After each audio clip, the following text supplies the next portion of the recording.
الشیطان الرجیم بسم اللہ الرحمن الرحیم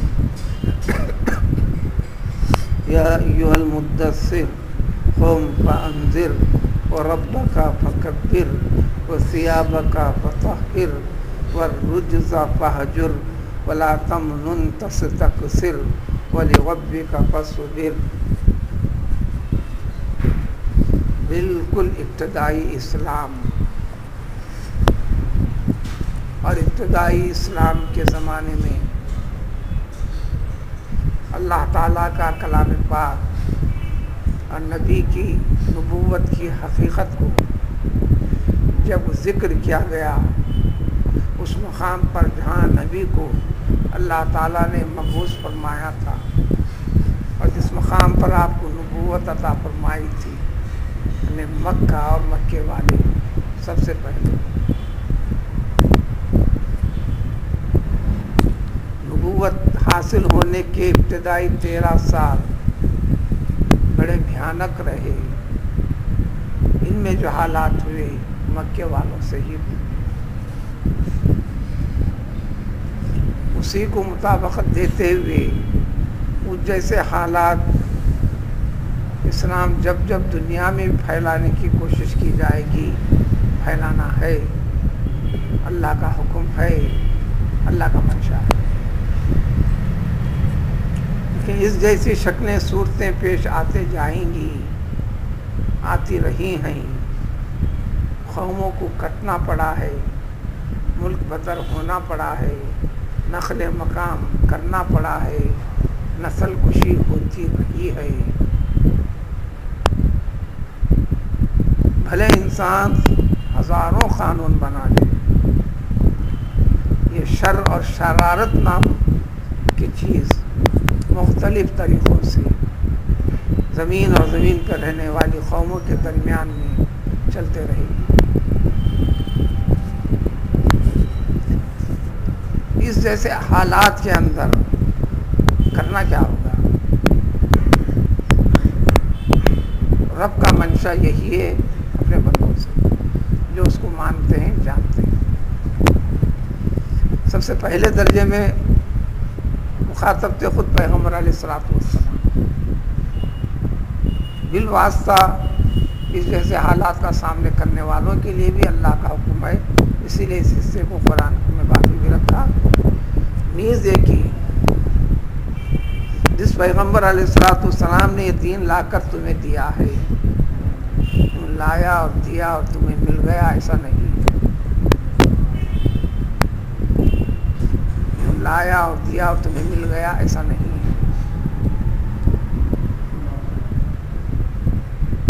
بالکل ایک بچہ جس طرح پیدا ہونے کے بعد کمزور، ضعیف، زمانے کے مختلف احوال سے گزرتا ہے، اس کی نگہداشت کرنا پڑتا ہے، مشقتیں اٹھانا پڑتا ہے، چلتے ہوئے پھر کہیں کچھ بڑا ہو کر طاقتور ہوتا ہے، اس جیسے کم و بیش پورے مسائل کو اسلام کو بھی سامنا کرنا پڑا، مسلمانوں کو بھی سامنا کرنا پڑا، اس جیسا سامنا ہوتا چلے گا۔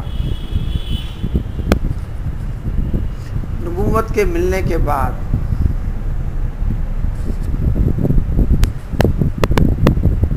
بلکہ بعض روایت کے مطابق دوسرے مرحلے میں جو نازل ہوا یہی تھا، تثار، دال سے الف ر، اسی سے متصل، تثار کے معنی چادر۔ بس سوچتے ہوئے فکر میں پیغمبر علیہ الصلوۃ والسلام چادر اوڑھے بیٹھے تھے،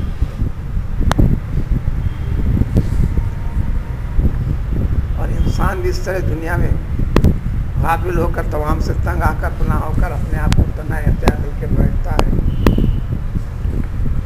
اشارہ ہے زندگی اس لیے نہیں دی گئی، خود کی حفاظت کرنا چاہتا ہے، خود کو بچاؤ کرنا چاہتا ہے، ایک مقام سے دوسرے مقام کو منتقل ہونا چاہتا ہے۔ ان ساری چیزوں کے پیچھے خود کی زندگی ہے، خود کا پیٹ ہے، خود کے مسائل ہیں، خود کے معلومات ہیں، خود کے مستقبل کے لیے جمع شدہ پونجی سے متعلق معاملات رکھتا ہے انسان۔ سب ضمنی چیزیں ہیں. حیات ایک چیز کا نام ہے جو اللہ تعالیٰ کے لیے وقف ہے. اللہ تعالیٰ نے حیات دی ہے، اسی لیے اس حیات میں انہی معاملات میں جڑنا ہے، اس میں جڑا ہوا ہے انسان. لیکن فکر پیدا کر کر ایمان کی، اسلام کی، منشاء خداوندی کی فکر اور روح کو اس میں پیدا کرنا ہے، اسی معاملے سے رکنا ہے. نیند کے وقت سونا ہے، نیند آ رہی ہے، نماز کا وقت ہو گیا ہے، اس لیے کہ نماز میں نیند کے غلبے کی وجہ سے حضور قلب اللہ تعالیٰ کی توجہ نہیں ہوں گا، اس کو تو حکم ہے کہ کچھ سو جا پہلے، اٹھے تو نماز پڑھے.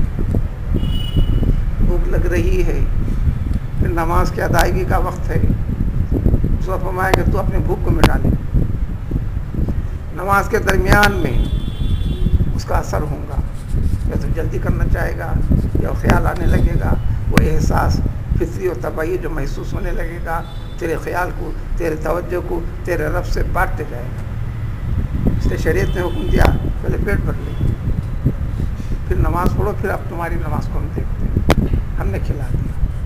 جب یہ حکم ہے تو کھلایا اس نے، جب حکم ہے یوں ہی نیند کے وقت پہ سونے کا تو سلایا اس نے. بس خیال یہ کرنا ہے، ورنہ نیند ہے آپ سوئے، بھوک لگی آپ کھائے، بھوک لگی تھی میں کھایا، نیند آئی تھی میں سویا، یہ فکر خراب. سلایا وہ، اٹھایا وہ، کھلایا وہ، اسی پہ غور کرو.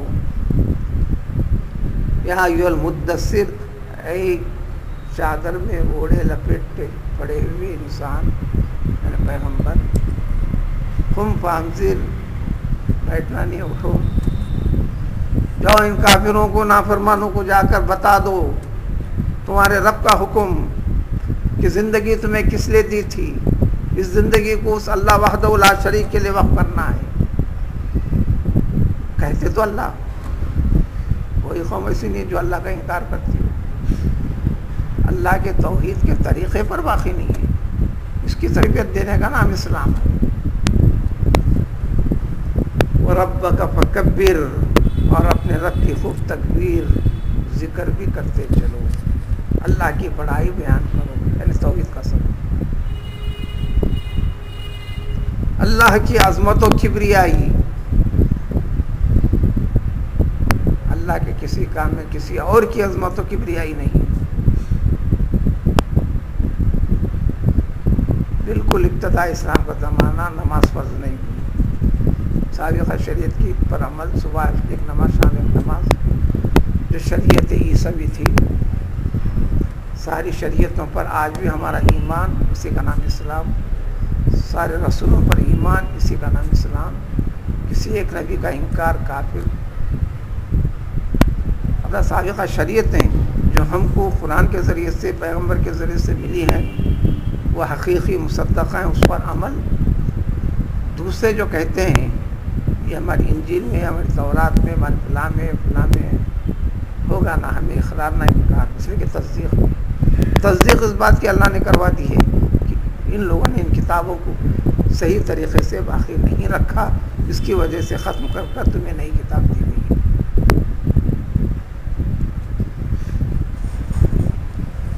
تبھی نماز فرض نہیں ہوئی تھی.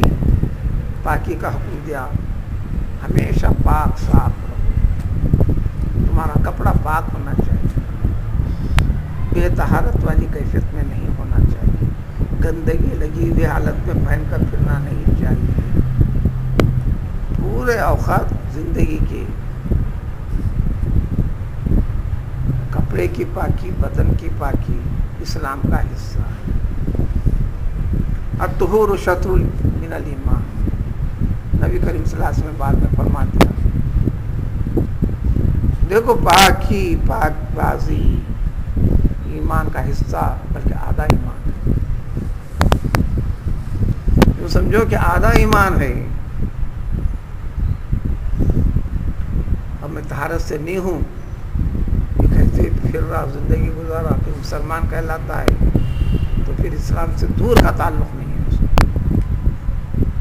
لیکن ہم اس کو تو کافر ہے یہ نہیں بولیں گے، ہم یہ کہیں گے اسلام سے دور کا پورا تعلق نہیں، اس کو سمجھانا پڑے گا۔ کہیں بھی کسی کو بھی فیصلہ جاری کرنے کی اجازت اسلام نہیں دیتا۔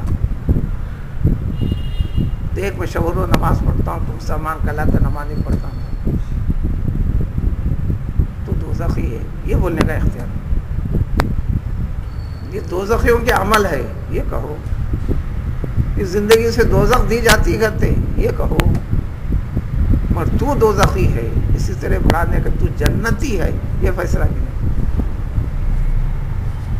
جنتیوں جیسا ہے، اہل جنت کے جیسا ہے، تیرے اعمال یہ ہیں۔ ایک انصاریہ اپنے بھائی کی میت پر رسول اکرم صلی اللہ علیہ وسلم جنازے پر ہیں، آ کر اس کو تعزیت دیتے، تو جنتی ہے کہا۔ فوراً پلٹے پیغمبر صلی اللہ علیہ وسلم، تم کیسے کہتی ہو کہ یہ جنتی ہے؟ پیغمبر صلی اللہ علیہ وسلم کے جنازے میں حاضر نہیں، یہ کافی ہے ہمارے لیے کہ وہ جنتی ہے، نیک ہے، صالح۔ چونکہ اب نماز جنازہ دعا، قرآن نے تصدیق کیا ہے کہ جس کے اوپر رسول اکرم صلی اللہ علیہ وسلم کی دعا ہو وہ رد نہیں ہوگی۔ تمہارا رب ضرور ضرور ضرور تمہارے رسول کی دعا کو قبول کرتا ہے۔ جنازہ سے دعا ہے، اس جنازے کے اندر پیغمبر صلی اللہ علیہ وسلم شریک ہیں۔ اس نظریے سے ہم فیصلہ کر سکتے یقیناً جنتی ہے، لیکن وہ سبق سکھایا، ہر موڑ پر تعلیم دینا تھا، تو کیسے کہتی ہے تو جنتی ہے؟ قطعیت کے ساتھ، یعنی فیصلہ جاری کرنے کا۔ نیک بندہ تھا، بنا ہے انشاءاللہ جنتی ہوگا، اس لیے دعا کرنا ہے۔ تو فیصلے دینے کی ہے، اور اب بہت سارے لوگ وہ دیتے فیصلے، وہ دیتے وہ آتے ہیں، اس کو یہ کہتے ہیں، کہتے کرتے وہ الگ بات ہے۔ حکم دین صحیح نظریہ یہ ہے، طریقے غلط ہیں بتاؤ، تو سیدھا کیا ہے بتاؤ، خالی غلط ہے بتانا ہے کام کا، سیدھا کیا ہے بتاؤ، جانو معلوم کرو۔